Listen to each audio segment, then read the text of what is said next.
قال رسول الله صلى الله عليه وسلم ألا أدلك على أبواب الخير নবীজি বলেন, আমি কি তোমাকে কল্যাণের দরজা সমূহের কথা বলবো না? কল্যাণের অনেকগুলো দরজার মধ্যে অন্যতম দরজা হলো তিনটা। এক নাম্বার আস-সাওমু জুন্নাহ, কল্যাণের এক নাম্বার দরজা হলো রোজা। দুই নাম্বার আস-সাদাকা, দুই নাম্বার দরজা হলো সদকা। তিন নাম্বার সালাতুর রাজুলি মিন জাওফিল লাইল, রাতের বেলা তাহাজ্জুদের নামাজ পড়া। কারো ঘরের মধ্যে যদি অভাব অনটন লাগে, আপনি রোজা রাখেন, সদকা করেন, তাহাজ্জুদ পড়েন, মুষলধারে বৃষ্টির মতো রহমত আল্লাহ নাজিল করবেন। 6 নম্বর সাহরি খাওয়া। বলেন সবাই সাহরি। কি খাওয়া? এই সাহরুন, এটা সুন্দরভাবে উচ্চারণ হবে, সাহরুন। সিন হা জবর সাহ, র দুই পেশ রুন, সাহরুন। এটা হলো আমরা ওই যেটা খাবো আর কি। হ্যাঁ, আর একটা হলো সিন হাজের সিহ, র দুই পেশ রুন, সিহরুন মানে জাদু। সেহরুন মানে কি? সেহরুন মানে কি? সেহেরি খাওয়ার সময় হয়েছে, জাদু খাওয়ার সময় হয়েছে নাকি? তাহলে জের হইলে জাদু, জবর হইলে পবিত্র খাদ্য। চিন্তা করছেন? সাহরুন, সাহরির সময় যে খাবারটা খাই। যদিও আপনারা যারা সেহরি বলেন দোষ হবে না, কারণ আপনারা তো জানতেন না বিষয়টা। এটাই প্রসিদ্ধ হয়ে গেছে। এটা কি হয়ে গেছে? প্রসিদ্ধ। গুনাহ হবে না, আপনাদের কারো গুনাহ হবে না, যেহেতু এটা প্রসিদ্ধ হয়ে গেছে। কিন্তু মনে এখানে আরবিতে সেহরুন মানি জাদু, আর সাহরুন মানি যেটা আমরা খাই, জের আর জবর। বুখারীর বর্ণনা 1921 নম্বর হাদিস। عن زيد بن ثابت رضي الله تعالى عنه قال تسحرنا مع رسول الله صلى الله عليه وسلم। নবীজির সাহাবী যায়েদ ইবনে সাবিত বলেন, আমরা আল্লাহর রাসূলের সাথে সাহরি খেয়েছি। বুখারীর 1923 নম্বর হাদিসে নবী বলেন, তাসাহহারু ফাইন্না ফিস সাহুরি বারাকাতান। তোমরা সাহরি খাও, সাহরির মধ্যে বরকত আছে। সাহরিতে খেজুর খাবো আমরা। ক্বালা রাসূলুল্লাহ সাল্লাল্লাহু আলাইহি ওয়াসাল্লাম নি'মা সাহুরুল মুমিনি আত-তামরু। নবীজি বলেন, মুমিনের কতই না উত্তম খাদ্য হলো সাহরিতে খেজুর খাওয়া। ইলিশ মাছ, গরুর গোশত, মুরগি যাই খান, সাথে খেজুর খাবেন। খেজুর 12 মাস খাবেন। প্রতিদিন সকালে 7টা খেজুর খাওয়ার চেষ্টা করবেন, খালি পেটে। লাম ইয়াদুররুহু সুমুন, 7টা আজওয়া খান ডেইলি। বিষও যদি আপনারে খাওয়ায় দেয়, তো বিষও ক্ষতি করবে না। সুবহানাল্লাহ। আবার বিষ খায়েন না। কেউ যদি জোর করে এরকম করে আর কি, তাহলে 7টা খেজুর নিয়মিত খাওয়ার চেষ্টা করেন। আজওয়ার সামর্থ্য না থাকলে যেটা পারেন ওইটাই খান। এখন তো মাশাআল্লাহ অনেক ধরনের খেজুর আছে ভালো। বাচ্চাদেরকেও খেজুর খাওয়ান, যতটুক পারেন, হালকা সামান্য একটু একটু খাওয়ান। খাওয়াই তেঁতুলের আচার, পরে মেদা যায় কইবা, কিচ্ছু মনে থাকে না। খাওয়াবেন খেজুর, এটা না খাওয়ায় তেঁতুল। গর্ভবতী নারীকে খেজুর খাওয়াবেন। মারিয়ামের পেটে যখন ঈসা নবী আসছে, মারিয়াম আলাইহাস সালাতু ওয়াস সালামকে গাছের নিচে বসায়া দিলেন। ফাকুলি ওয়াশরাবি, আল্লাহ বলে দিলেন খাও, পান করো। মারিয়াম কি খাবে? খেজুর খাবে, আর সামনে একটা ঝর্ণা আছে, ঝর্ণার পানি পান করো। মারিয়ামের জন্য আল্লাহ কোন খাদ্য নির্ধারণ করলেন? খেজুর। তাহলে এত খাদ্য থাকতে খেজুর কেন নির্ধারণ করলেন? গর্ভবতী নারীকে খেজুর খাওয়ানো। এরা বলে টক খাইতে, বলে দেখ তেঁতুল কিনা। পরে ওনারও মেধা কমে, গর্ভস্থিত সন্তান যেটা, ওটারও মেধা কমে।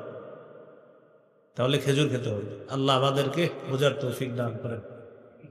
খেজুর নিয়ে আলাদা একটা ওয়াজ আছে আমার। খেজুর পাশে আমার নামটা লিখবেন, দেখবেন পুরো একটা ওয়াজে আসবে খেজুরের ওয়াজ। আর এই ওয়াজের পর আপনাকে ব্যবসায়ীরা তো দাম বাড়ায় দিবে, মুশকিল বিষয়। তাহলে সাহারিতে খেজুর খাওয়া 6 নাম্বার, সাহারি খাওয়া, সাহারিতে খেজুর খাওয়া। এখানে একটা মাসালা মনে রাখা, সাহারি খাওয়ার পরেও তাহাজ্জুদ পড়তে পারবেন যদি সময় থাকে। তাহাজ্জুদের সম্পর্ক খাবারের সাথে না, সময়ের সাথে।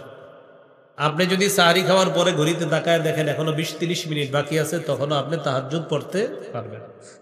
আল্লাহ আমাদেরকে কথাগুলা মনে রাখার তৌফিক দান করেন। 7 নাম্বার রোজা রাখা। সাহারি খাইলেন, এবার রোজা শুরু হয়ে গেল। সহিহ বুখারীর বর্ণনা 1901 নম্বর হাদিস। قال رسول الله صلى الله عليه وسلم من صام رمضان إيمانا واحتسابا غفر له ما تقدم من ذنبه। রাসূলুল্লাহ সাল্লাল্লাহু আলাইহি ওয়াসাল্লাম বলেন, যে ব্যক্তি ঈমানের সাথে সওয়াবের আশায় রমজানে রোজা রাখবে, তার আগের গুনাহ মাফ হবে। প্রিয় ভাইয়েরা, ইচ্ছা করে একটা রোজাও নষ্ট করেন না।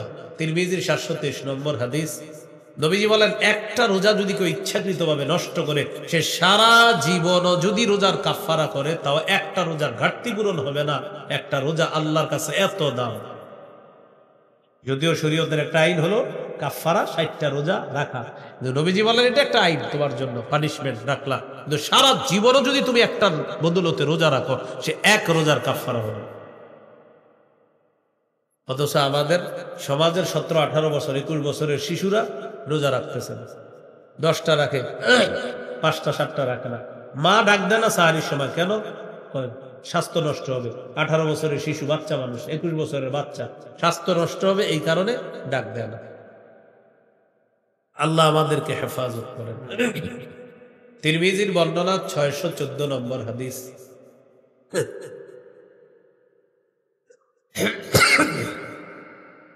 قال رسول الله صلى الله عليه وسلم الصوم جنة حسينة। রাসূলুল্লাহ সাল্লাল্লাহু আলাইহি সাল্লাম বলেন, রোজা হলো জাহান্নাম থেকে বাঁচার মজবুত একটা ঢাল হলো রোজা। তাহলে 7 নাম্বার রোজা রাখা। 8 নাম্বার দান করা, রমজানে দানের মাত্রা বাড়িয়ে দেওয়া। সহিহ বুখারীর 6 নম্বর হাদিস, কানা রাসূলুল্লাহ সাল্লাল্লাহু আলাইহি ওয়াসাল্লাম আজওয়াদান নাস ওয়া কানা আজওয়াদা মা ইয়াকুনু ফি রমাদান হিনা ইয়ালকাহু জিবরিল। এই পৃথিবীর যত মানুষ আছে, সমস্ত মানুষের মধ্যে আল্লাহর নবী সর্বশ্রেষ্ঠ দানশীল ছিলেন। রমজান মাসে আল্লাহর নবীর দান করার মাত্রা আরো বেড়ে যাইত। তাহলে 8 নাম্বার দান করা। 9 নাম্বার নফল ইবাদত বেশি বেশি করা। আবু দাউদের 864 নম্বর হাদিস, কিয়ামতের ময়দানে বনি আদমের সর্বপ্রথম নামাজের হিসাব হবে। ফাইন কানাত তাম্মা কুতিবাত লাহু তাম্মা, যদি ফরজ ইবাদত পরিপূর্ণ হয় তার সওয়াবটাও পরিপূর্ণ লেখা হবে। ওয়া ইন কানা ইনতাকাসা মিনহা শাইআ, ফরজ ইবাদতের মধ্যে যদি ঘাটতি থাকে আল্লাহ তাআলা তখন বলবেন আতিম্মু ফরিদাতাহু মিন তাতাওউহি, আমার বান্দার নফলের মাধ্যমে ফরজের ঘাটতি পূরণ করে দাও। তাহলে 9 নাম্বার নফল ইবাদত বেশি বেশি করা। যদি পারেন রমজানে উমরা করেন। এই রমজানে তো হয়তো যারা নিয়ত করছেন বাস হয়ে গেছে, যাবেন। আগামী রমজানে এরকম নিয়ত করতে পারেন উমরা করা। রাসূলুল্লাহ সাল্লাল্লাহু আলাইহি সাল্লাম বলেন ফাইন্না উমরাতান ফিহি তাদিলু হাজ্জাতান, রমজানে উমরা করা হজের সমতুল্য হয়ে যায়। আরেক বর্ণনায় আল্লাহ নবী বলেন উমরাতুন ফি রমাদান কাহাজ্জাতিন তাকজি মাই, রমজানে একটা উমরা করা যেন আমি নবীর সাথে হজ করলো সে। তাহলে রমজানে উমরা করা, তো নফল ইবাদত বেশি বেশি করা। একটা হলো আপনি উমরা বারবার করছেন, বাস আবার করেন, কেন? রমজানে ইবাদতের সওয়াবটা বেড়ে যায়, এই যেমন উমরা হজের মতো হয়ে যায়। 10 নাম্বার নেকির কাজ বেশি বেশি করা। সূরা তাগাবুনের 9 নম্বর আয়াতে আল্লাহ বলেন মাইয়ুমিন বিল্লাহ ওয়া ইয়ামাল সালিহান ইউকাফির আনহু সাইয়্যাতি, যেই ব্যক্তি আল্লাহকে বিশ্বাস করে নেকির কাজ করে, আল্লাহ তার আগের সব গুনাহগুলা মুছে দেন, মাফ করেন। এই হলো 9 নাম্বার। 10 নাম্বার জিকির করা। কত গেছে? 9 গেছে। 8 হলো আপনার কি করা? দান করা। 9 নফল ইবাদত করা। ও 10 নাম্বার নেকির কাজ। মাশাআল্লাহ। 11 নাম্বার। মাশাআল্লাহ মাশাআল্লাহ, ভালো ভালো শ্রোতা আছে। 11 নাম্বার দোয়া করা। কি করা? দোয়া করা। দোয়া মাঝে মাঝে একা একা আপনি যখন রাতে 1-2টা বাজে আপনার হাত, আপনার ঘুম ভেঙে গেছে, এই হাতটা এই পরিমাণ উঠাবেন বুক বরাবর। হ্যাঁ, আবু দাউদের 1488 নম্বর হাদিস, এই পরিমাণ উঠাবেন। উঠাইতে উঠাইতে উপরে উঠানো যাবে ভিখারির মতো, যেন আপনাকে দেখলে মনে হয় আপনি ভিক্ষুক, ভিখারির মতো আল্লাহর কাছে চাওয়া। মনে থাকবে তো ইনশাআল্লাহ? 2টি দোয়া আল্লাহর কাছে বেশি বেশি করব আমরা। বলেন আল্লাহুম্মা ইন্নী আসআলুকাল জান্নাহ ওয়া আউযু বিকা মিনান নার। হে আল্লাহ, আমি আপনার কাছে জান্নাত চাই, জাহান্নাম থেকে পানা চাই। বলেন মাখলুকের কাছে চাইলে রাগ হয়, খালেকের কাছে না চাইলে তিনি রাগ করেন। আমার আপনারা ডাক দেন, এক দুইবার ডাক দেওয়ার পর চতুর্থবার বলবে এত কি ডাকাডাকি করেন, হাজলামি করেন কত, আরেকবার ডাক দেন মনে মারতে হবে না, এত ডাকেন কেন? মাখলুক ডাকলে রাগ করে, খালেক না ডাকলে রাগ করে। قال رسول الله صلى الله عليه وسلم من لم يسأل الله يغضب عليه। নবীজি বলেন যে আল্লাহর কাছে চায় না, আল্লাহ তার উপর রাগ করে। তুমি আমার কাছে চাও না কেন? এই হলো 11 নাম্বার। 12 নাম্বার জিকির করা। قال رسول الله صلى الله عليه وسلم احب الكلام الى الله اربع। আল্লাহর কাছে 4টি কথা সবচেয়ে পছন্দের। পড়েন সুবহানাল্লাহ, আলহামদুলিল্লাহ, লা ইলাহা ইল্লাল্লাহ, আল্লাহু আকবার। এই 4টা জিকির বেশি বেশি করা। এই 4টার মধ্যে আবার লা ইলাহা ইল্লাল্লাহটা বেশি করে পড়েন। লা ইলাহা ইল্লাল্লাহ, লা ইলাহা ইল্লাল্লাহ, লা ইলাহা ইল্লাল্লাহ। এই জিকির করার সময় ঠোঁট চেক করেন তো, ঠোঁট লাগে কিনা করেন, করার সময় চেক করেন। লা ইলাহা ইল্লাল্লাহ, ঠোঁট লাগেনি? ঠোঁট লাগে না। আপনি আপনার বন্ধুদের সাথে বসে রয়েছেন, এরা খালি আপনারা জ্বালায়, না উঠতে পারতেছেন না বসতে পারতেছেন, করবেন নাকি? তখন এরকম হা করে থাকবেন, হা করে করে কথা শুন, বুঝাবেন যে কথা শুনতেছেন, আসলে যে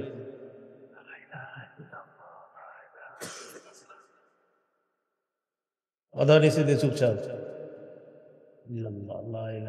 এরা ভাববে কি আমাকে কথা শুনতেছে মন দিয়া, এরকম। আপনি তো আল্লাহর জিকির করতেছেন। তিরমিজির 3592 নম্বর হাদিস, ইল্লা ফুতিহাত লাহু আবওয়াবুস সামা হাত্তা তুফজিয়া ইলাল আরশ। আসমানের সবগুলা দরজা খোলা হয়ে গিয়েছে আপনার লা ইলাহা ইল্লাল্লাহ যেন আল্লাহর আরশ পর্যন্ত পৌঁছে। হেরা ভাবে আপনি হ্যাঁ কথা মন দিয়ে শোনেন, আসলে তো কাহিনী অন্য কিছু। টেকনিকটা মনে থাকবে নি? হ্যাঁ করে তাকাই থাকবে, হে ভাববে কথা শুনে, আসলে তো আপনি জিকির। এই টেকনিকটা মনে রাখবেন যে ঠোঁট লাগানো ছাড়া একটা জিকির আছে, লা ইলাহা ইল্লাল্লাহ। এটা যদি 24 ঘন্টাও করেন কেউ বুঝবেও না যে আপনি ইবাদত করেন, মানুষ বুঝবেও না যে এই লোকটা এত আমলদার। আল্লাহ আমাদেরকে মনে রাখার তৌফিক দান করেন। 13 নাম্বার ইফতার করা, 14 নাম্বার ইফতার করানো, 15 নাম্বার ইফতারের সময় দোয়া করা। আবার বলছি 13 ইফতার করা, 14 ইফতার করানো, 15 নাম্বার ইফতারের সময় দোয়া করা। তিরমিজির হাদিস 3598 নম্বর হাদিস। قال رسول الله صلى الله عليه وسلم ثلاثة لا ترد دعوتهم। 3 ব্যক্তির দোয়া ফিরিয়ে দেওয়া হয় না। 1 নাম্বার الصائم حتى يفطر। রোজাদার যখন ইফতারের সময় দোয়া করে তার দোয়া ফিরিয়ে দেওয়া হয় না। ইফতারের সময় রোজাদারের দোয়া ফিরিয়ে দেওয়া হয় না। একটু ভাবেন, আপনার সামনে আপেল, কমলা, আঙ্গুর, বেদানা, মালটা, আলুর চপ, বেগুনি সব আপনার সামনে, জুস আপনার সামনে, শরবত আপনার সামনে, খেজুর, ডিলিশাস খাদ্য, যত লোভনীয় খাদ্য সব আপনার সামনে। এখন এই লোভনীয় খাদ্যগুলো আপনার সামনে আছে, 5 মিনিট পরে ইফতারের সময় হবে। আচ্ছা, এতগুলা খাদ্য আপনার সামনে, মন চাইতেছে কিন্তু খাইতে, কিন্তু খান না। কেন খান না? তাহলে একটা মানুষ এতগুলা লোভনীয় খাদ্য খায় না কার ভয়ে? বুঝেন তো বান্দার সাথে আল্লাহর সম্পর্কটা তখন কত নিকট, কত গভীর, কত গাঢ়।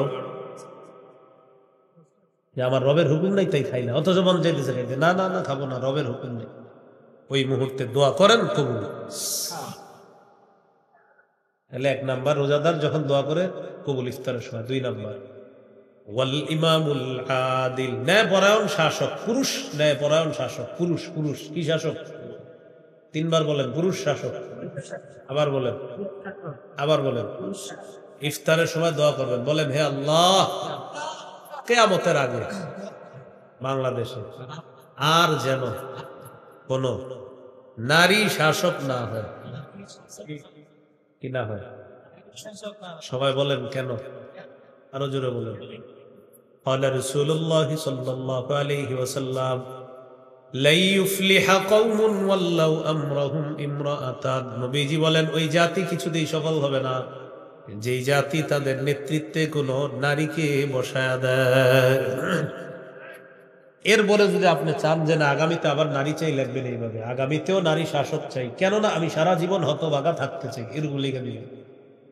যেহেতু আপনি আপনারটা মাইনা নিছেন, তো আমরা কিছু করবো না, বেচারা চায় হতভাগা থাকতে। নবীজি বলছেন জীবনে সফল হবে না যদি নারী নেতৃত্ব তোমাদের উপরে থাকে। তাহলে আমাদের সফলতার প্রথম শর্ত, আমাদের নেতৃত্বে যে থাকবে সে নারী হতে পারবে না। এটা আসলেও ঠিক, যেহেতু বুখারীর হাদিস।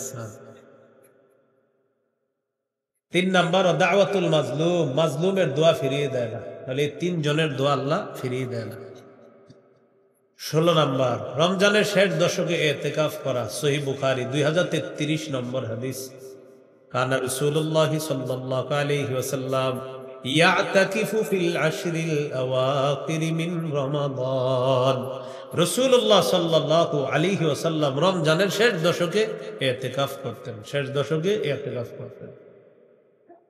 এই হলো আপনার 16 নম্বর। 17 নম্বর, লাইলাতুল কদর তালাশ করা। 27-এর রাতে লাইলাতুল কদর তালাশ করবেন, হবে? হ্যাঁ, কইসাম বলেন। 21, 23, 25, 27, 29, এই 5 রাতে। বলেন এই 5 রাতে লাইলাতুল কদর তালাশ করব, চেষ্টা করব, সারা রাত জেগে জেগে ইবাদত করব। এই 5 রাত, হ্যাঁ, 21, 23, 25, 27, 29। পরিবারকেও জাগায় দিবেন, যে নবীজি সাল্লাল্লাহু আলাইহি সাল্লাম জাগায় দিতেন সবাইকে। সূরা কদরের 3 নম্বর আয়াত আল্লাহ বলেন, লাইলাতুল কদরি খায়রুম মিন আলফি শাহর, কদরের রাত 1000 মাসের চাইতে উত্তম। قال رسول الله صلى الله عليه وسلم من يقم ليلة القدر ঈমানাও ওয়াহতিসাবা, কেউ যদি লাইলাতুল কদরে জাগ্রত হয় ঈমানের সাথে সওয়াবের আশায়, গুফিরা লাহু মা তাকদ্দামা মিন যামবিহি, তার আগের সবগুলা গুনাহ মাফ করে দেওয়া হয়। 18 নাম্বার, সদকাতুল ফিতর আদায় করা। রমজানের শেষের দিকে আলেমদের সাথে পরামর্শ করে জেনে নেবেন এবছর সদকাতুল ফিতর কত, এই পরিমাণ সদকাতুল ফিতর আদায় করে দিন, বলেন ইনশাআল্লাহ। এগুলো আজকের আলোচনার প্রথম পাঠ, আরেকটু অংশ বাকি আছে, বলে ফেলবো, এটা সময় কম লাগবে, সমস্যা নেই। বর্জনীয় 60টা বর্জনীয়, বলেন কয়টা? তাহলে করণীয় মৌলিক কয়টা জানলাম? 18টা। বর্জনীয় কয়টা? 1 নাম্বার, বলেন ঝগড়া বর্জন করা। আমাদের সাথে যদি বলেন রমজানে কেউ ঝগড়া করতে আসে, আমরা দুবার বলবো আমি রোজাদার, আমি রোজাদার। কয়বার বলবেন? বুখারীতে আসছে, রাসূল সাল্লাল্লাহু আলাইহি সাল্লাম বলেন, তোমাদের সাথে কেউ ঝগড়া করতে আসলে তুমি দুবার বলবা ইন্নী ইমরুউন সাইম মাররাতাইন, তুমি দুবার বলে দিবা আমি রোজাদার, আমি রোজাদার। বুখারীর 1904 নম্বর হাদিসে আছে, قال رسول الله صلى الله عليه وسلم إذا كان يوم الصوم أحدكم فلا يرفث ولا يصخب, তোমাদের কেউ যখন রোজা রাখে সে যেন অশ্লীল কথা না বলে, খারাপ কথা না বলে। فإن سابه أحد أو قاتله فليقل إني امرؤ صائم, কেউ যদি তার সাথে ঝগড়া করতে আসে সে যেন বলে আমি রোজাদার। কয়বার বলবে? এই হাদিসে একবার আছে, বুখারীর অন্য হাদিসে আছে 2 বার বলবে আমি রোজাদার, আমি রোজাদার। এ হলো ঝগড়া বর্জন করা। 2 নাম্বার, অনর্থক কথা বর্জন করা। বলেন সবাই, কি বর্জন করা? অনর্থক কথা কাকে বলে? দেখেন আমি বলি, এটা কি টুপি আপনার মাথায়? আসলে টুপি? ভয় পাবেন না, আসলে টুপি, এটা তো টুপি। এই যে আমি আজাইরা কথা বললাম, এটা আজাইরা অনর্থক, এটা তো টুপি। তাহলে প্রথমবার ঠিক ছিল, এটা গালি টুপি, কিন্তু এটাও ঠিক ছিল না, এটা তো টুপি। আমি 14 বার জিজ্ঞাসি টুপি টুপি টুপি, এই অনর্থক কথা। কি কথা? এই কোনো দরকার নেই। সহিহ বুখারীর বর্ণনা 2477 নম্বর হাদিস, قال رسول الله صلى الله عليه وسلم إن الله كره لكم ثلاثا, নবীজি বলেন আল্লাহ তোমাদের জন্য 3টি জিনিস অপছন্দ করেছেন। 1 নাম্বার কিলা ওয়া ক্বাল, অনর্থক কথা বলা। 2 নাম্বার ওয়া ইদাআতাল মাল, সম্পদ নষ্ট করা। 3 নাম্বার ওয়া কাসরাতাস সুআল, অহেতুক প্রশ্ন করা, খালি বারবার প্রশ্ন করা। যেমন কিছু মানুষ প্রশ্ন করে, হুজুর সুন্নত না বললে কি কোনো ক্ষতি আছে? আর প্রশ্ন খুঁজে পায় না। অথচ নবীজি বলেছেন কেউ যদি 12 রাকাত সুন্নত পড়ে নিয়মিত, ওয়াজাবাত লাহুল জান্নাত, তার জন্য জান্নাত ওয়াজিব হয়ে যায়।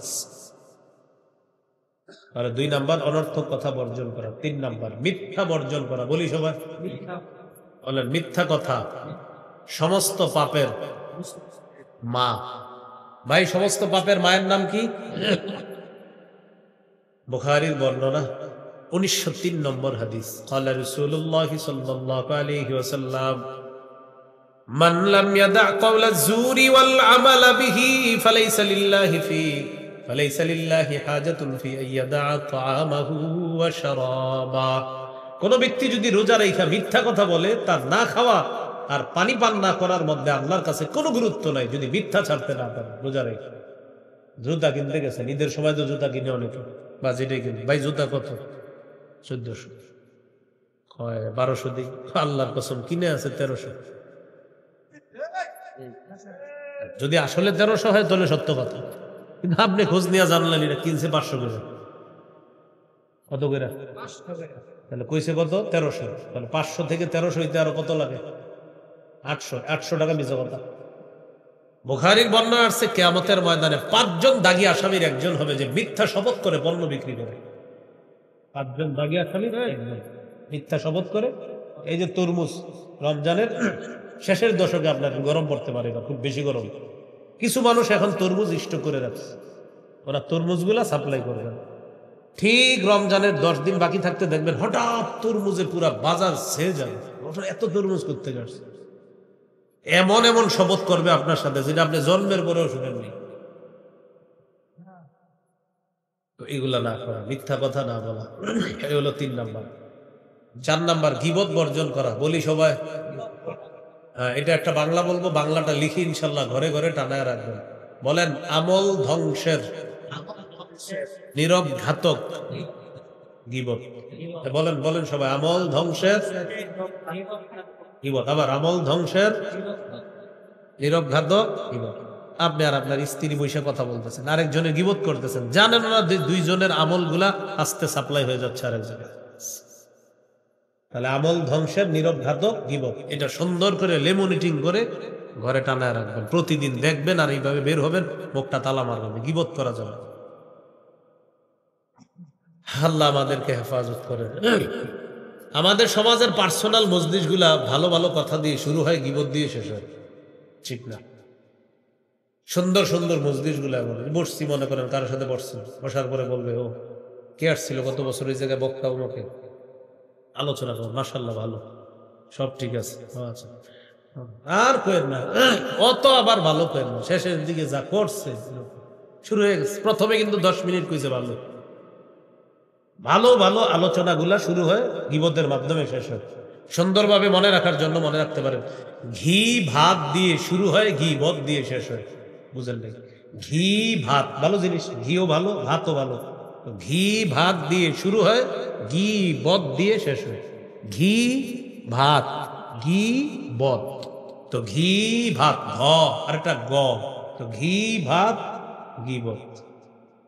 রমজান মাসে মা বোনরা যারা আছে তাদেরকে একসাথে কম হইতে দিবেন, একসাথে হইলে আপনার একটু ঝামেলা হবে। ওনারা বুঝেও না যে শুরু হয়ে গেছে, এটা আপনার কি দরকার আছে বলা? মানে বলতেছে কোন জায়গায় ঠিক হয়েছে, ভালো জায়গা, তো ওই পশ্চিম পাড়ের ওই মেয়েটার বিয়ে হয়েছে, হ্যাঁ ঠিক হয়েছে, হ্যাঁ না মাশাআল্লাহ মায়ের ভালো, পড়াশোনা ভালো, সবকিছু ঠিক আছে, তবে ওই যে চোখের একটু উপরের জায়গাটার কথা জানছিল বরপক্ষ, তো হেরা কি না জানি না নিতেছে। তাহলে ঘি ভাত দিয়ে শুরু হয় আর গীবত দিয়ে শেষ হয়। কথাটা মনে রাখবো, আমল ধ্বংসের নীরব ঘাতক গীবত। এখন গুরুত্বপূর্ণ একটা কথা, ঝগড়া করি কি দিয়ে? অনর্থক কথা বলি, মিথ্যা বলে, গীবত করি, অতএব জিহ্বাটারে আজকে থেকে তালা মারা। তাহলে বলেন, এই রমজানে খাবার থেকে, পানি থেকে জিহ্বাকে দূরে রাখার পাশাপাশি গীবত, মিথ্যা, ঝগড়া, অনর্থক কথা থেকেও দূরে রাখবে। তাহলে এই রমজানে আপনার জিহ্বা কিন্তু টোটাল বন্ধ থাকবে। খাইতেও পারবেন না বন্ধ, আর হইলে অনর্থক কথা বলতে পারবেন না। হুজুর আমার জিহ্বা খালি কিলবিল করে কথা বলতে, সুবহানাল্লাহ 100 বার পড়েন। তারপরেও আমার মন চাইতেছে আলহামদুলিল্লাহ 100 বার, আরো মন চাইতেছে লা ইলাহা ইল্লাল্লাহ 100 বার পড়েন, আরো মন চায় আল্লাহু আকবার 100 বার। হুজুর না, কিছু কইতে হইব। ঠিক আছে, কোরআন পড়েন। কোরআন পড়ার পরে বলতেছেন না আমার কথা কইতে হইব, আচ্ছা ঘুমান। কি করেন? এটার কথা বলতে দিবেন না, আল্লাহ জানে কি বলবে। তাহলে রমজান মাসটা আমরা যা কিছু বলবো মুখ দিয়ে ভালো কিছু, অনর্থ কোনো কথাবার্তা বলবো না, বলেন ইনশাআল্লাহ। তিরমিজির 2616 নম্বর হাদিস, রাসূলুল্লাহ সাল্লাল্লাহু আলাইহি সাল্লাম বলেন, হাল ইয়াকুব্বুন নাসা ফিন নারি আলা ওয়ুজুহিহিম আও আলা মানাখিরিহিম ইল্লা হাসাইদু আলসিনাতিহিম। বেশিরভাগ মানুষ জাহান্নামে যাবে, মাথাটা নিচে পা উপরের দিকে থাকবে, মানুষকে জাহান্নামে নিক্ষেপ করা হবে শুধু জিহ্বার অপরাধ। 5 নাম্বার, অশ্লীলতা বর্জন করা। কি বর্জন করা? অশ্লীলতা সবার পকেটে পকেটে থাকে। কি আমি কি বলছি? আপনারাই বলছেন কি এটা আসলে? আচ্ছা, সূরা বনী ইসরাঈলের 31 নম্বর আয়াতে আল্লাহ বলেন, ওয়ালা তাকরাবুজ জিনা, জিনার কাছেও যেও না। সূরা আনামের 151 নম্বর আয়াতে আল্লাহ বলেন, ওয়ালা তাকরাবুল ফাওয়াহিশা মা যাহারা মিনহা ওয়া মা বাতান। অশ্লীলতা প্রকাশ্যে হোক গোপনে হোক কাছেও যেও না। অন্য আয়াতে আল্লাহ বলেন, ওয়াদারু যাহিরাল ইসমি ওয়া বাতিনা। প্রকাশ্য পাপ ছেড়ে দাও, গোপন পাপ ছেড়ে দাও। অসংখ্য অগণিত এমন সন্তান পাবেন যে দরজা বন্ধ করে মা বাবা মনে করছে সে অঙ্ক ইংরেজি করছে, কিন্তু মা বাবা জানেও না সে ঘরের ভিতরে চোখের জিনা, হাতের জিনা, কানের জিনা, অন্তরের জিনা, চোখের জিনা, মুখের জিনা, হাতের জিনায় সে লিপ্ত আছে। আসলে ঠিক সহিহ বুখারীর বর্ণনা 6612 নম্বর হাদিস, রাসূলুল্লাহ সাল্লাল্লাহু আলাইহি সাল্লাম বলেন, ফাজিনাল আইদি আন নজরু, চোখের জিনা হলো দেখা, ওয়াজিনাল লিসান আল মানতিক, মুখের জিনা কথা বলা, ওয়ান নাফসু তামান্না তাশতাহি, অন্তরের জিনা কল্পনা করা। আমি এদিকে ভাই হচ্ছে কিনা এটা পরিহার করতে হবে। এই হলো 5 নাম্বার। 6 নাম্বার, লৌকিকতা বর্জন করা। রোজা কার জন্য? ইফতার, সাহরি, বাস লৌকিকতা, লোক দেখানো ইবাদত করা যাবে না। বুলুগুল মারাম 440 নম্বর হাদিস, রাসূলুল্লাহ সাল্লাল্লাহু আলাইহি ওয়াসাল্লাম বলেন, ইন্না আখওয়াফা মা আখাফু আলাইকুম আশ-শিরকুল আসগর আর-রিয়া। তোমাদের ব্যাপারে আমি সবচেয়ে আশঙ্কা করি তোমরা ছোট শিরকে লিপ্ত হবে, এটা হলো রিয়া, লোক দেখানো ইবাদত করা। কতগুলো? 6। 7 নাম্বার সর্বশেষ বলেন, অপচয় বর্জন করা। ইফতারি বানায় অনেকগুলো। আমরা যারা রোজা রাখি কি মনে হয় জানেন? এই গরিবুরের যত ইফতার আমি একা খাবো, মানে এটা ইফতারের আগে, পরে সব কিছু আপনার নিয়ে বসে, কমলা আঙ্গুর যা আছে সব, 4 জনে সব কিনা নিয়ে আনছে লাগে।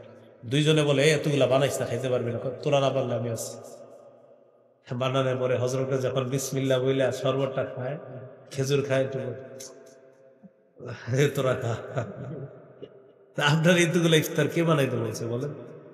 আচ্ছা যাই হোক, যদি বানিয়ে ফেলেনি, ওই ছোট ছোট বাচ্চা টাচ্চারা রাস্তাঘাটে দৌড়াদৌড়ি করে না, ওদেরকে ডাইকা ঠাইকা খাওয়াই দিয়ে, কিন্তু প্রথম কথা অপচয় করেন না। এরপরেও যদি বেশি ইফতারি বানিয়ে ফেলেন, আশেপাশে অনেক মানুষ থাকে, ডাইকা খাওয়াই দেন, বাস অপচয় করেন না, নষ্ট করেন না।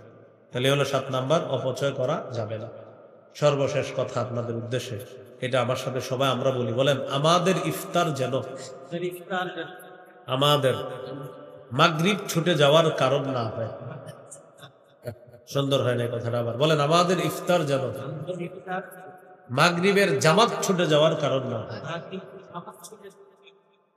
এটা অনেকের হয়, হ্যাঁ, ইফতার করতে গিয়া হ্যাঁ ইফতারের পরে হ্যাঁ পানও খাইবো, চাও খাইবো, নামাজ যাইবো না, আপনি আরো কিছু খান। আল্লাহর এক বিধান পালন করতে গিয়ে আরেক বিধান যেন শিথিল না হয়। তাহলে এবার আমাদের স্লোগান, আমাদের ইফতার যেন মাগরিবের জামাত ছুটে যাওয়ার কারণ না। এটা মনে রাখবো ইনশাল্লাহ। এলাকায় কয় মিনিট সময়? 15 না 10?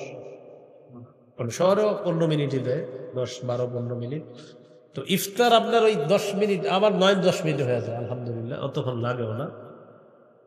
আমরা খান মনে বেশি, এতক্ষণ লাগার কথা না। তো যাই হোক, আপনার ইফতার যেন জামাত ছুটে না যায়। হ্যাঁ, এটা গুরুত্ব দিয়ে কথাটা, যে ইফতারের কারণে মাগরিবের জামাত যেন ছুটে, একদম একটা রোজাদারের জন্য এই কাজ না। আল্লাহ আমাদেরকে কথাগুলা মনে রাখার তৌফিক দান করেন।